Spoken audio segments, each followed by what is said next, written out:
Good evening, everybody. We're going to give everybody a few minutes to get logged on. If you can, and you're signed on through the computer, if you could just type your name and your organization within the chat, that's how we will keep up with attendance tonight.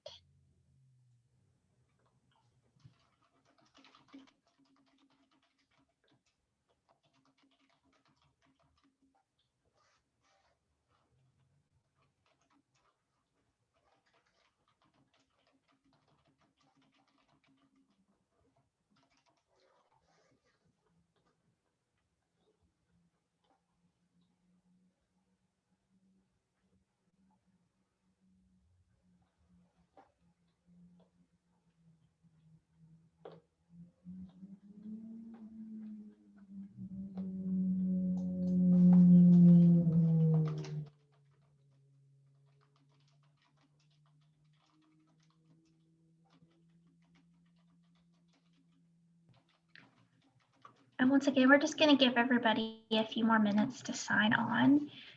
For those of you that just logged on, if you could just type your name and your organization within the chat box, that's how we will keep up with attendance tonight. Thank you.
Good evening to those that just joined. We're going to give everybody just a couple more minutes. We'll probably wait about till 6:05 to get started.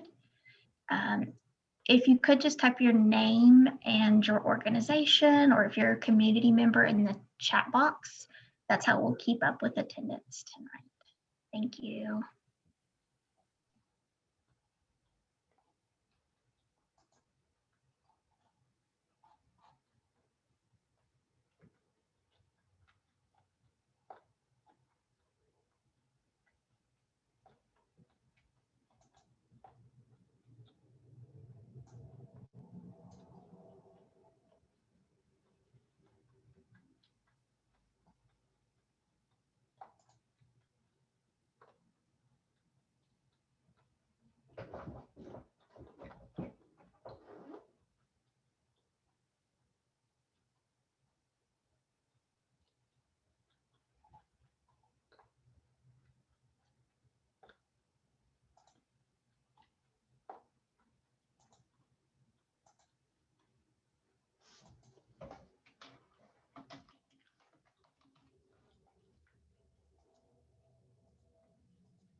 All righty, I think we can go and start the meeting. It doesn't look like anybody new has joined. Just a reminder, if you haven't already, just go ahead and type your name and your organization, or if you're a community member, into the chat box, and that's how we'll keep up with attendance tonight. And I just want to say thank you all for joining us for the February Coalition membership meeting. I hope that everybody stayed safe during the big ice and snowstorm. It was exciting. I love the snow. So over the past couple of weeks, we've been sending out the January minutes. And if there are no updates or changes that need to be made, if we can go ahead and make a motion to approve those. I'll make a motion to approve the minutes. Larry. We have a second.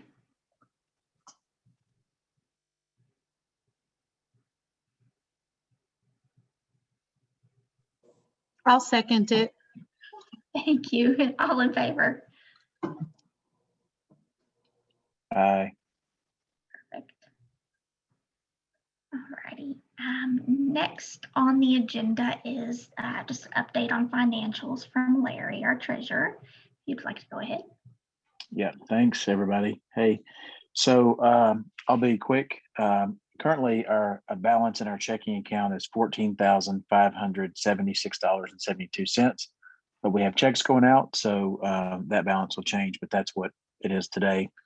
And then of course, we get paid for the grants that we fund. So these are for the month of January, these are the grants and the amounts. The cancer grant has $4,900. Coalition grant $5,358.82. The DFC grant $9,398.97.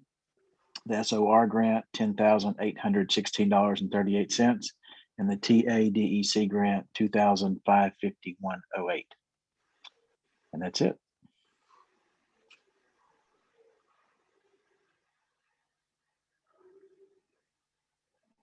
I forgot I was on mute. Sorry. Thank you, Larry. If we could just have a motion to accept those financials. I'll motion to accept. Thanks. That was Chris. Do I have a second?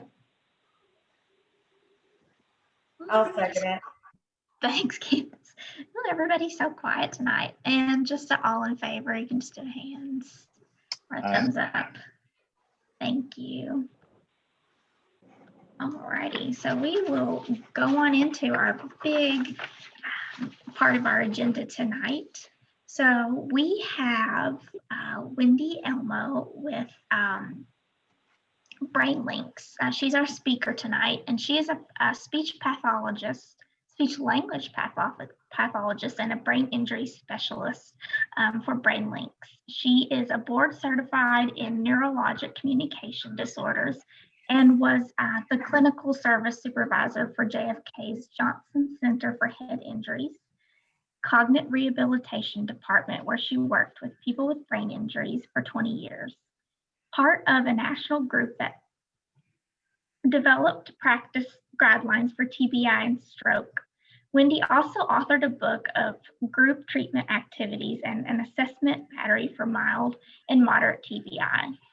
Wendy was a member of the Joint Coordinating Committee on Evidence-Based Practice and an adjunct faculty member at Kean University, developing and teaching their first class of traumatic brain injury. Wendy is currently the Vice President of the Board of the Healing Heads Foundation and is a certified brain health coach.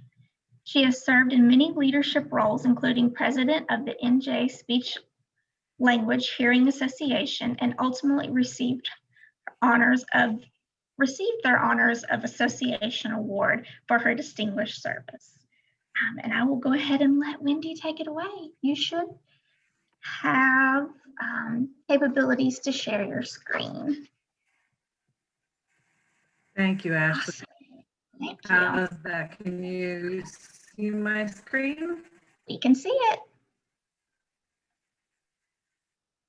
Terrific, terrific. Thank you so much, Ashley, for inviting me, and thank you everyone for being here tonight and listening to this really important topic, I think, and hopefully I'll convince you by the end. Sorry, I'm sitting here in a dark room. If I put on the lights behind me, it looks like I have a halo around me, and I really don't want to mislead you about who I am.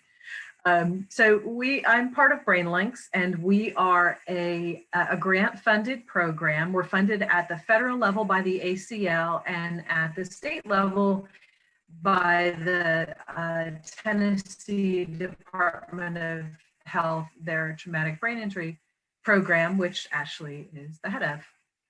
We are a statewide team of brain injury specialists. That sounds really impressive. We like to think that we are, but there's really only 4 of us, and we cover the entire state.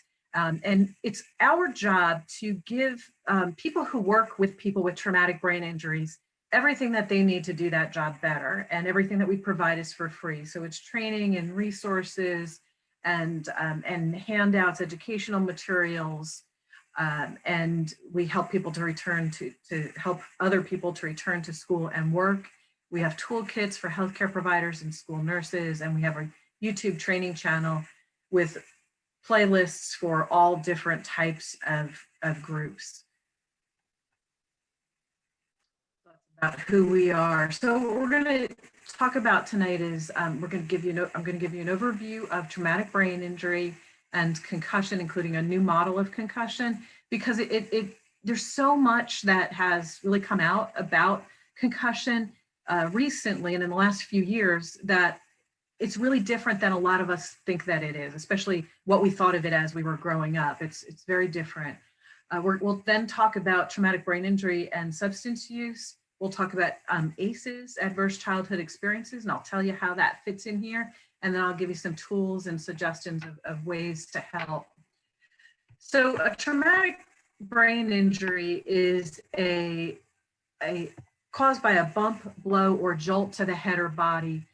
So it is, it's something external. It's an external force causing damage to the brain, or it can be a penetrating head injury like a bullet that disrupts the normal function of the brain. But it can also be, you can have an acquired brain injury. So a TBI, a traumatic brain injury, is some external force. An acquired brain injury is things like tumor and stroke, infection, surgery, and drug overdose. Traumatic brain injury can happen a lot of different ways. You can fall, you can be struck by an object. In Tennessee, we have a lot of four-wheeler accidents. You can be assaulted, jumping off a trampoline, falling off a bike. You can think of many more, I'm sure. A concussion is a special type of brain injury, and it is more of a functional injury than a structural one. So a functional injury is where the brain itself isn't like, it's not going to be damaged per se. You could have some stretching of neurons that will die off later. But it's more of a functional injury where the chemicals go into and that, then we see the symptoms like dizziness and confusion. Whereas a severe injury, you're going to be able to see that damage on a CAT scan or some other type of scanning. So a concussion is a chemical cascade, and you're not really going to see it on a CAT scan. So we still hear all the time that someone will say, well, I didn't have a concussion. They told me I didn't have a concussion because the CAT scan was negative. Well, that doesn't mean that you didn't have a concussion. So some common symptoms that follow a concussion are things like, they kind of fall into categories: cognitive communication, feeling dazed or in a fog, word finding problems, slowed information processing, irritability, quick to anger, decreased motivation, crying easily regardless of who you are, adult or child, headaches, changes in vision, sleep disturbances, fatigue, balance, dizziness, and a big one, sensitivity to light and sound. And there can be a lot more symptoms that you might have. This is not an exhaustive list. So, all right, I want to tell you about the symptoms for a young child. You're like, well, why are we talking about that in the context of substance use? That's really an older sort of, at least teenagers, right? Usually. But what happens with TBI is things are set in motion, can be set in motion very, very early. So if someone has had an injury early, we need to know that so we get the right things in place and we're monitoring them throughout their life, because they're going to go on potentially to have problems, and we want to interrupt that. And they're going to be some of the people who are going to go on to have substance use issues. So the symptoms for a child are the same as typically like an older child or an adult, but they can't tell us about them. They don't have the words to use. So we have to look for things. We look for things like appetite changes, behavioral dysregulation. This is like tantruming, really impulsive, decreased engagement. This is going to happen early on. So maybe they're really quiet. They're sitting on the couch. They don't want to move. They're tired. And then they start to get better and they start to move around more. And we're like, yay, they're back. And then it moves into this behavioral dysregulation. Doesn't have to, but it can with children if their symptoms are going to keep on going. And that's what we really have to watch for, because people will say later, well, maybe this is related to the injury, or the child starts having behavioral problems, and people say, well, no, because they remember they were so quiet. Well, that's how it starts. And then it can become this bigger behavioral issue. We also look for disrupted sleep, continence issues. This is a crowd that tends to have continence issues. So we're looking for a change in that. Increased dependence, clinging to mom, stomach aches. We also might look for indicators of pain. So maybe they can't tell us, especially like think of a baby, they can't tell us that they're having pain. We look for excessive crying, being anxious or agitated, muscle tightness, facial changes, a lot of physical movement, changes in breathing. And all of those things we can also use to help to figure out if someone who communicates without words is in pain. So this could be someone who's very young. It could be someone with autism. It could be someone who's had a stroke. Lots of different people may not be able to communicate with words. We look for danger signs to let us know that we've got to get them immediately to the hospital. One pupil larger than the other, drowsiness, or we can't wake them up, a headache that gets worse or doesn't go away. And really any kind of significant changes, slurred speech, weakness, numbness, decreased coordination, vomiting that doesn't stop, seizures, unusual behavior, confusion, restlessness, agitation, loss of consciousness. So it doesn't necessarily mean the initial loss of consciousness, but if they have been conscious and then lose consciousness, we've got to get them to a hospital immediately, because what could be happening is there could be swelling that's going on in the brain, or there can be maybe a bleed that's happening in the brain, and there's no place for any of that to go, either the swelling or the blood, and that starts pressing against things and can really be life-threatening. So here's some of the newer information is that there are now considered to be 6 types of concussion. And one is vestibular, and this is balance related. Ocular is eye movements. So maybe our head, like think about watching a tennis match and the eyes don't keep up. So it's producing dizziness or nausea. Cognitive fatigue is when you think, you get really exhausted. Post-traumatic migraine, we tend to see more migraines in people who have had them pre-injury. They will tend to kind of make that worse. Cervical is an interesting thing, because if you think about the ways that you can get a traumatic brain injury, and a concussion is a special type of that, they could mess up the alignment of the neck as well. Think about getting hit with a header in soccer, or being in a car accident, and even just whiplash from a car accident can cause damage as your brain is moved around inside the skull, and it can also hurt the neck. Having the neck out of alignment can produce concussion symptoms. And if we get rid of the cervical alignment, if we fix that, we may be able to get rid of the concussion symptoms or see what's really left of the concussion. And then we can have mood anxiety issues that are a direct outcome of the concussion. So it's not just that they're sad later because they've been having these symptoms, but the brain controls everything. So that can be the part of the brain that was impacted. And someone can have depression or anxiety.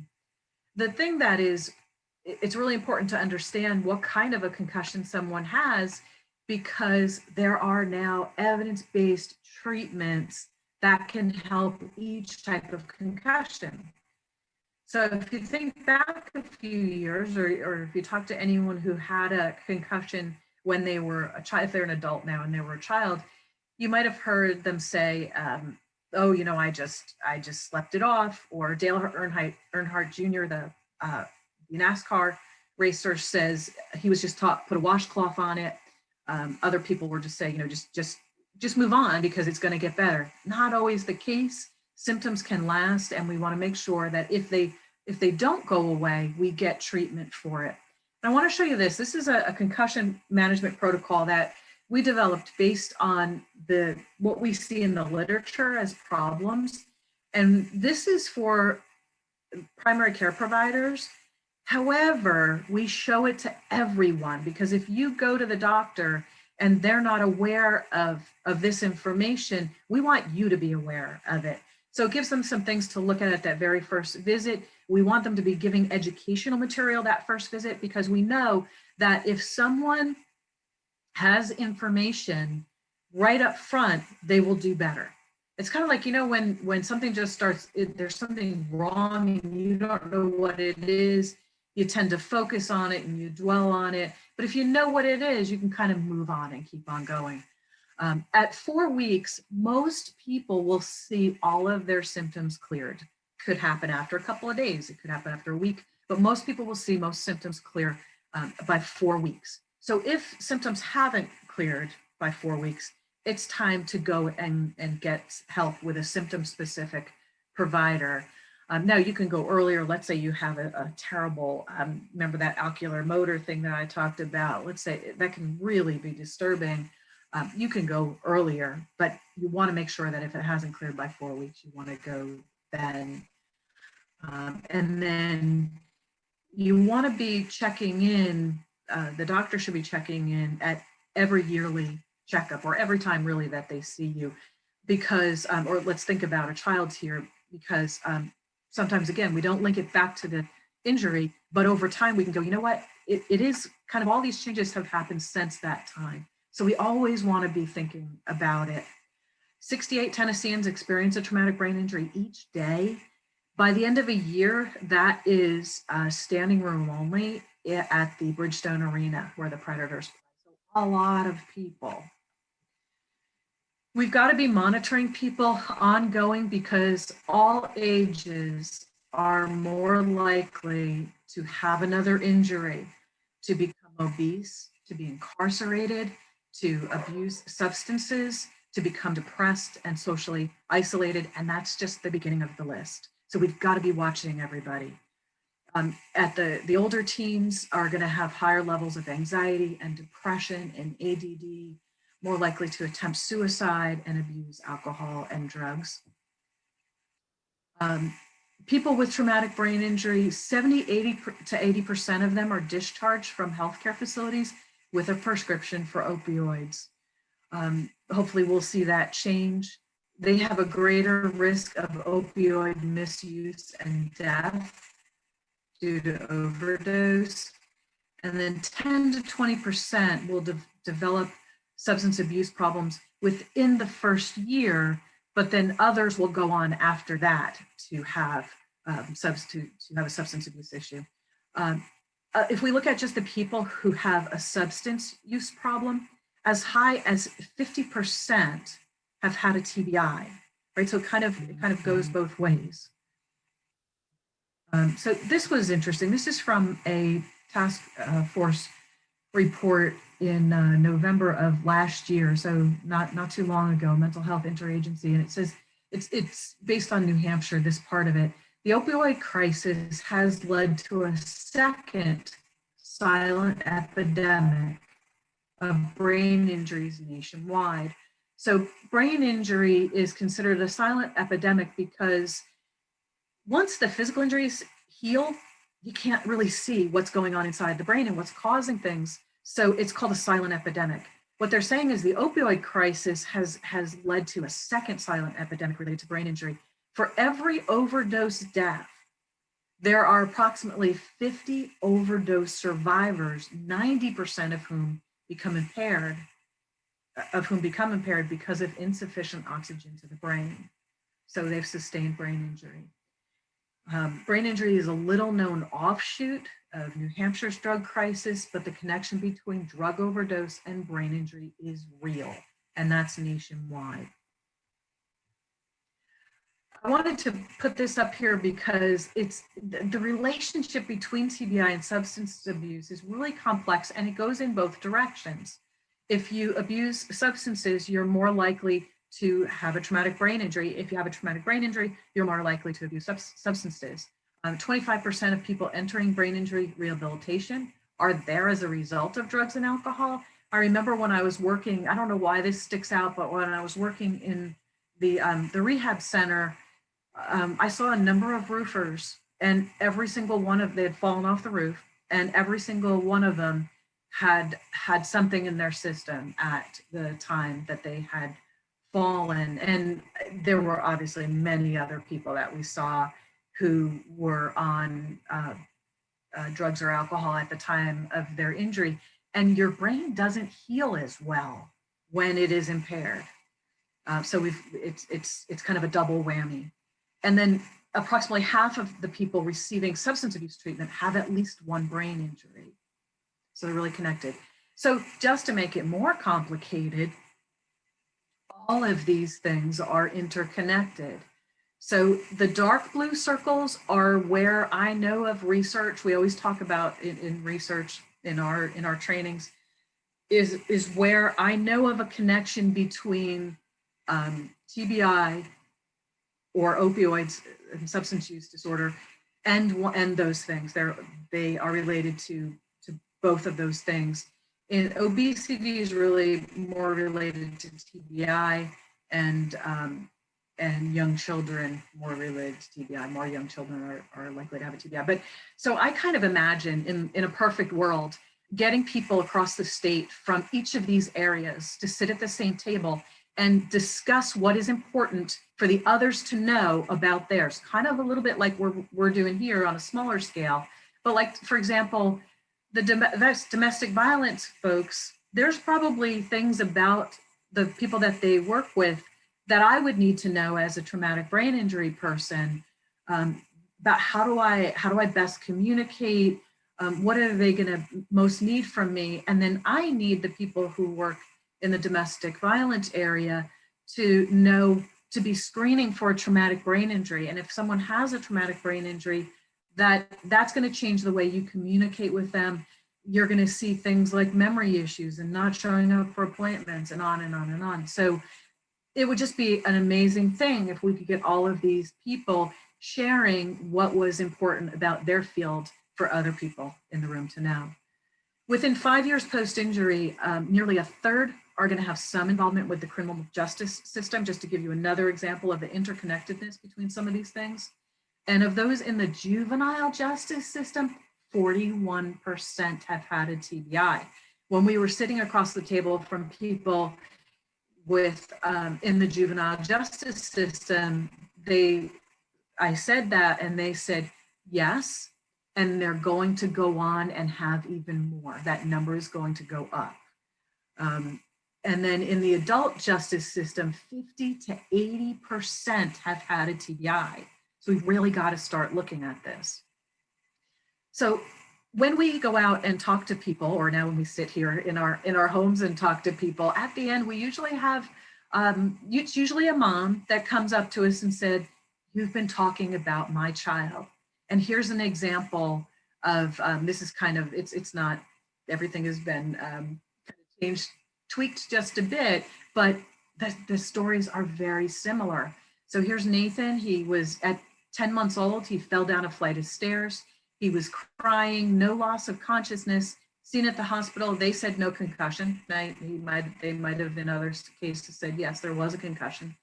No recommendations. Remember, this is a long time ago.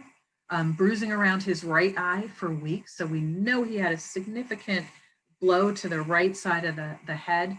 Now he's 24 years old. He's in prison. He's an addict. Mom says he's tried everything. Can't or won't hold down a job. He's very smart, but he struggled in school, few friends, some sort of mental health issue. And the parent will often say, I'll say, it's not too late. You can get him some help. And they will frequently say, he won't get help because for them, there's nothing wrong. This is who they are. So we've got to be intervening earlier. Okay, so I was going to talk about ACEs and tell you why that, again, why does that relate here? Well, so ACEs are adverse childhood experiences. You may have heard it under their big deal right now because we're finally just understanding more about this phenomenon. So it's when, like maybe there was, when the child was young, there was, the parents got divorced. There was someone who abused substances in the house. They were abused themselves physically, sexually, emotionally. And what that does is it produces chemicals in the brain, gets the microglial cells to produce chemicals that then cause inflammation. Inflammation in the brain is not good, and it changes the brain. And this chronic stress situation changes the brain, and they have weaker connections between the prefrontal area, so that's up in here in the prefrontal cortex, and other key areas of the brain. Well, what the front of your brain is responsible for is all of the guidance, the supervision, it's the problem solving, the judgment, the impulsivity breaks. And so it's a really important part of the brain, and ACEs cause damage. And ACEs are more likely to develop, children with ACEs more likely to develop mood disorders, poor executive functioning, and decreased decision-making skills.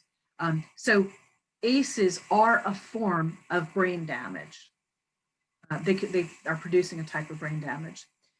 So again, we want to put them on the list too, and understand that a lot of the people that we see who have had substance abuse, who have substance use disorder now, have ACEs. The more ACEs, the more likely you are to have it later. And but brain change is possible, regardless of any of the ways that I talked about their damage being created. We can change the brain, and this, to me, as someone who worked in rehab for many years, this is really exciting. That we can do some things. So some things that we can maybe change at the individual level is take care of our brain health and teach other people to take care of our brains. So we have a 1 hour presentation that we talk about all the evidence about all the different ways that you can take care of your brain. We would love to come out and share that with anybody. I keep saying come out, I mean, however we need to do it these days. So brain health is one thing, helping people with that. Getting early treatment for brain injuries, screening for brain injuries better, and then ongoing monitoring of people who have had injuries throughout their life, getting treatment where it's needed, re-engaging in treatment, and then seeking out natural pain remedies. I tend to be, I am an informal expert in this. I've had pain since I was 17. I'm now in my 50s. I tell you that because I think you can't tell, but I'm really just schooling myself. But there's lots of things that you can do. Relaxation and meditation and stretching and different topical things like arnica and physical therapy and chiropractic care, if we're talking about especially traumatic brain injuries where they're going to be, physical, you've been thrown around. Lots of over-the-counter aids, Voltaren, Biofreeze, Salonpas, lots of different things. So can we do a better job of helping people manage pain, since pain takes people often to substance use disorder? This is an example of a screening that can be used and it's really quick to figure out if someone has had a brain injury in their past. But what we also do with groups is if they have a significant intake, we'll help them to just put in questions there, or to realize what questions they already have the answers could indicate that there was an injury. So we can help with that. And at the community level, we need to do things like supporting young and single parents, so that they have the support that they need, brain health education, educating really everyone about brain injury, because it is such a huge factor in so many of the huge societal issues that we're dealing with right now, like substance use. But talk to them about concussion, traumatic brain injury, the connections to substance use, the need for screening. Let's talk to our healthcare providers. Often they have some good information. They don't always have the most updated. We have that for them. And we also have, even if they do know kind of the latest that I've shared with you about concussion, we have everything, all the screenings and everything that they need all pulled out for them. We can give to them. Educate substance abuse programs, educate police about the changes after TBI that might be seen, educate correctional and probation officers so that they can best be handling people with TBI and screening for TBI and substance use. To get access to healthcare. We talk with a lot of people on the phone and they'll say, and we'll say, well, you need to go back for treatment, and they'll say, but I can't. And there's not a lot of good funding at this point for that. So finding ways to be able to do that.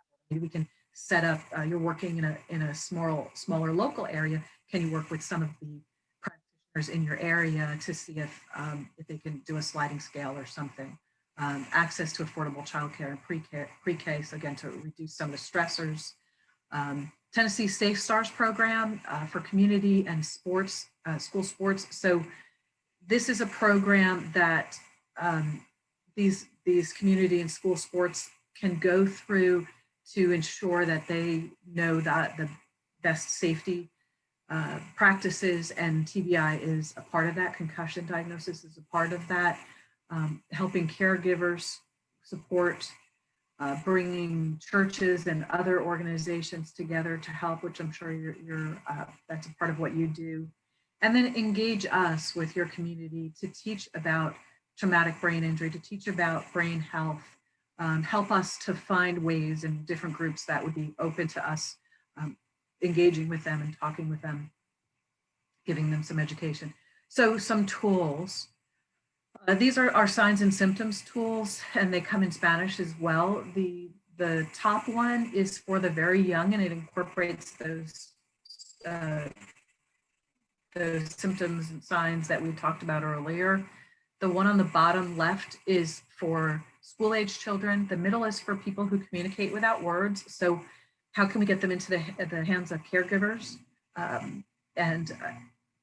The next one is for adults, and it gives all those danger signs that we talked about and all different signs and symptoms and what you do. Then, because concussion symptoms don't always go away like people think, we want them to be getting this information on the day that they're injured. And if they don't get it that day, any day after that, we'll be happy with. But we want this in their hands. And this is when concussion symptoms aren't going away, so that people have it that first day and they know what to do. We find people, we call it downstream all the time, who will find us, and sometimes they are months and sometimes they are years post-concussion, still struggling. Sometimes they don't know what's wrong with them. They haven't put it back to that concussion. Sometimes they have, but if they had had this information up front, it could have gotten them on the right path. So the first one is for 5 and under and school age, and for adults. Again, Spanish is available. And before I said that we had toolkits, we had the information that healthcare providers need. The one on the left, this is a toolkit for healthcare providers that goes through everything they need for screening, everything that they need to be handing out to their to family members and to people who have had the injury. And then the one on the right is for school nurses, and it has everything that they need to help out as well. And sometimes it's the school nurse that is the one that realizes that there was an injury. So how can we get these tools in the hands of providers in your community? We will happily, again, provide a training, go through everything that's in there, they can get everything electronically from our website. And a lot of the nurses, I think, have gotten access to this by now, but we'll gladly talk about it as well. We have a new document which is on brain health, and this includes all of the information that we talk about in our training. We actually talk about a whole lot more, but it's a nice kind of handout to take away afterwards. It's 4 pages. It opens up and it goes through all of the things, again, evidence-based, and then how do you make the change, and then free resources, and all of our documents have resources on them as well. We have a flyer that could be given out to providers in your area, and that could be also speech pathology groups and PT, the private practices that you might have in your community, schools, anybody who works with somebody with traumatic brain injury or might work. A lot of times we'll go into places and they'll say, well, we don't have anybody. We've never had anybody who has had a traumatic brain injury. And we know that that's not true. We just know that they don't know about it. But they are there. The numbers of people who are injured, and in specific populations that we know of, we know that they're there. Some other resources. This is a program that Ashley oversees, the service coordinators, Tennessee's traumatic brain injury program. They will provide help at no cost for people with traumatic brain injury. There are 8 of them across the state of Tennessee, and I call them Tennessee's TBI best kept secret.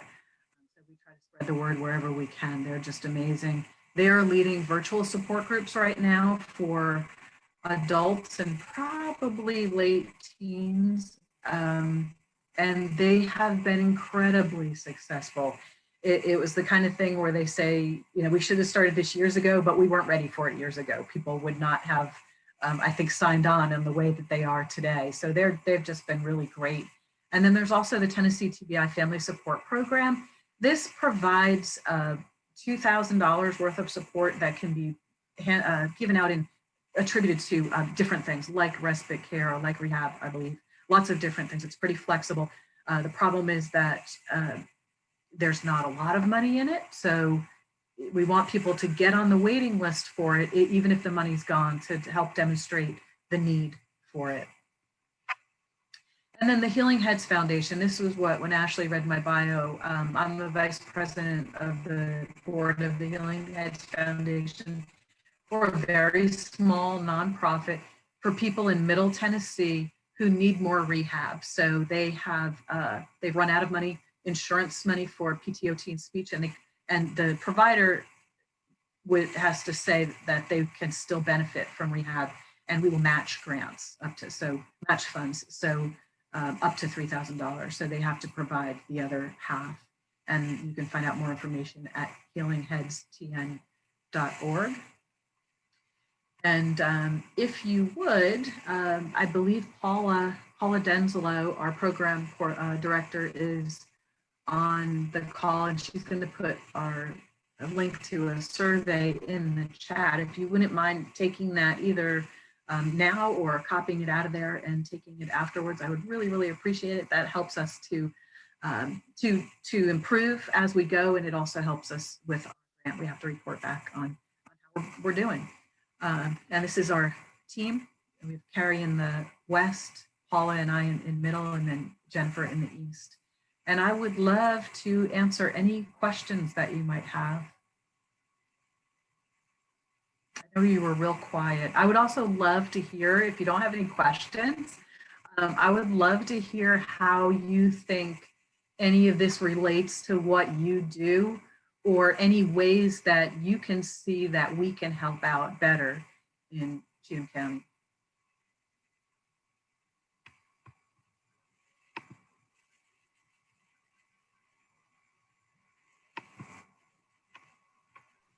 Hey, this is Larry. I'll ask a question. Can you hear me? I can. So, yeah, great presentation. Thank you. So how do you typically, how do people with TBIs make their way to you? Are they referred by their PCP, or how do they get to you guys? So the people who have the injury will often stumble upon us. They'll be doing Google searches, trying to find help, and they'll find us.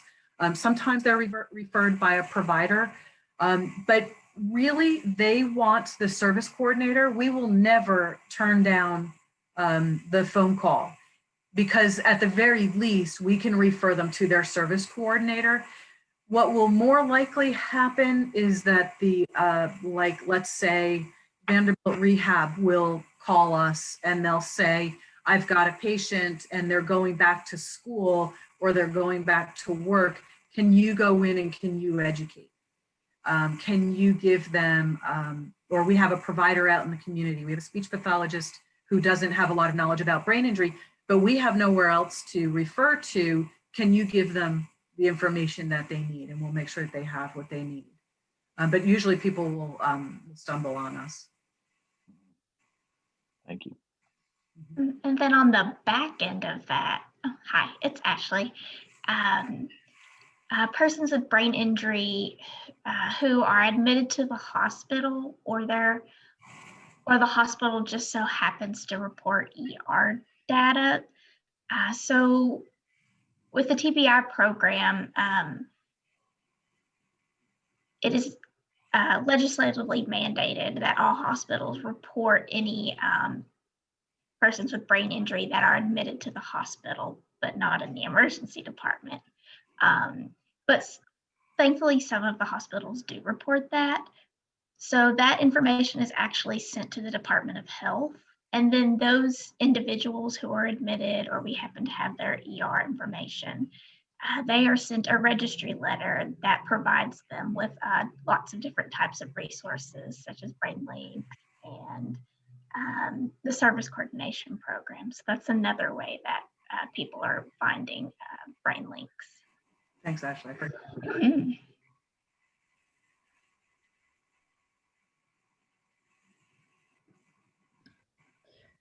Thank you so much, Wendy, for coming and showing your presentation. It was a wonderful presentation. I have a family member that is now 45 that 20 years ago was thrown out of a truck onto the interstate and has not really had significant treatment for the brain trauma that she suffered.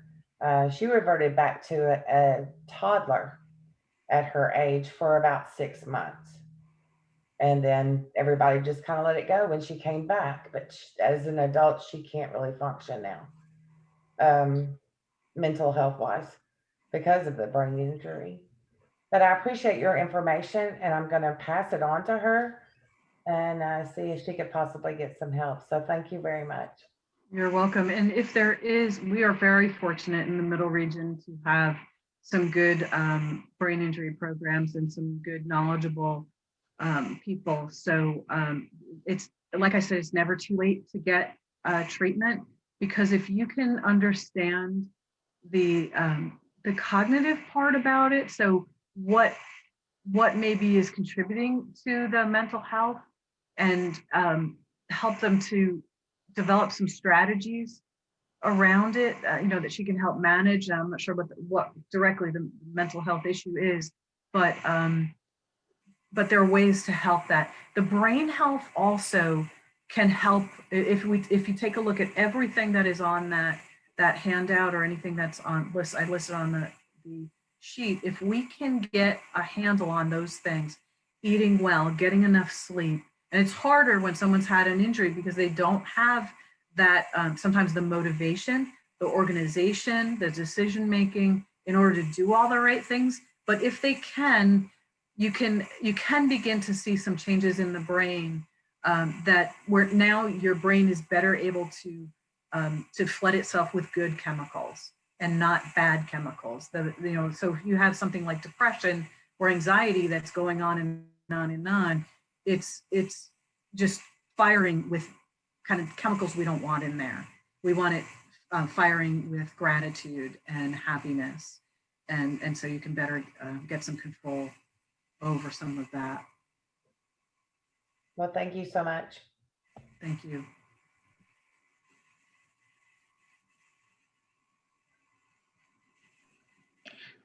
Well, Wendy, I can see so many different ways that Brain Links could fit in with the coalition. We have great partnerships with our sheriff's department, the police department, the jail, a lot of our community agencies and organizations. And you spoke on those within your presentation. It's just we really need to educate. Everybody needs to be educated on this. Why somebody when they're being arrested maybe not not comprehending what's going on, and that may be why they are acting the way they do. And it's just we just need lots of education, I think, and this is a great start. Because it's very pervasive. I think I saw someone put in the chat, how do they get a recording of this? I can send you the PowerPoint. Can they also get the recording? Ashley's nodding Yes. Sorry. yes. Any other comments, questions?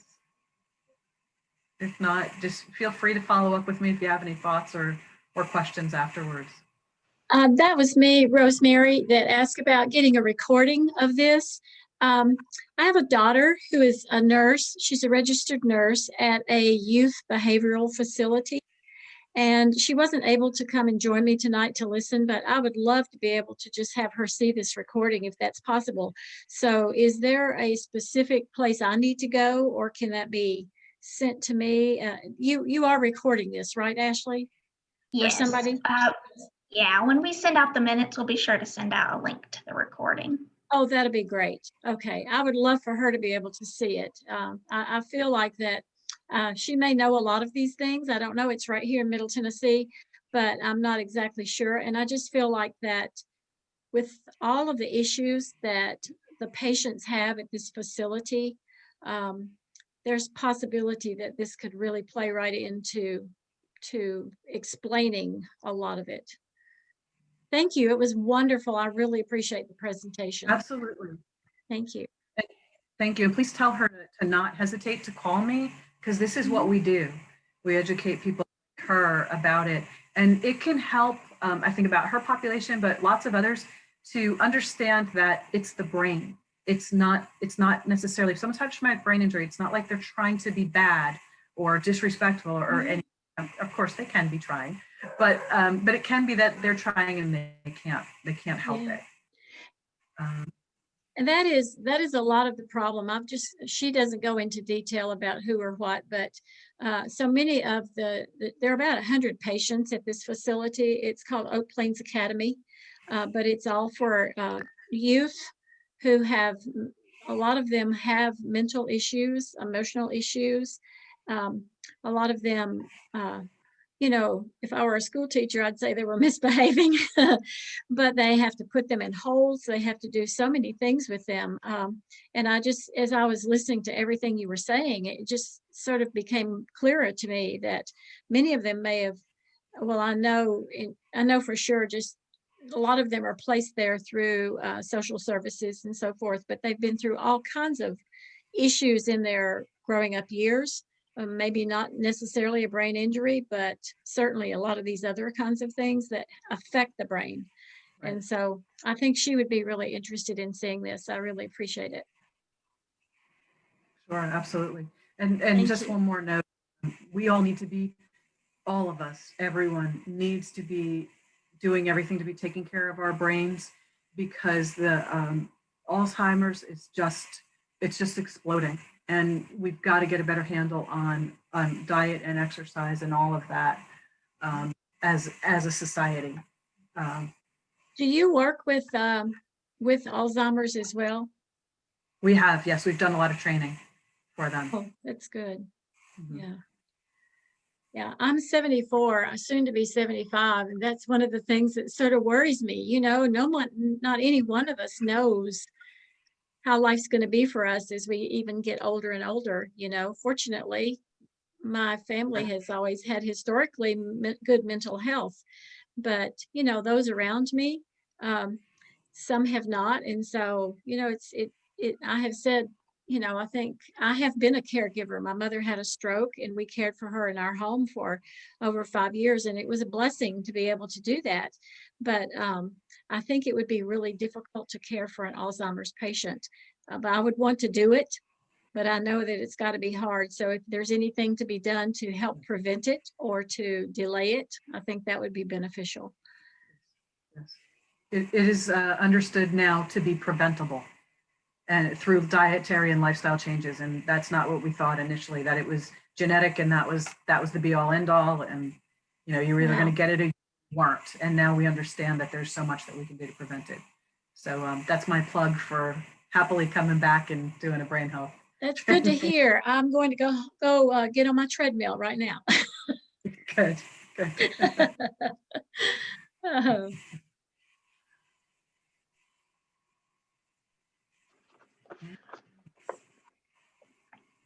Thank you so much, Wendy, for coming and joining us tonight. That was a great presentation. I learned some new things. So appreciate you having me. So everyone, we will be sure to send the recording, all the contact information and links to their website and to all their resources and their YouTube channel as well. But I want to give the last 5 minutes for any announcements that may be going on within the community.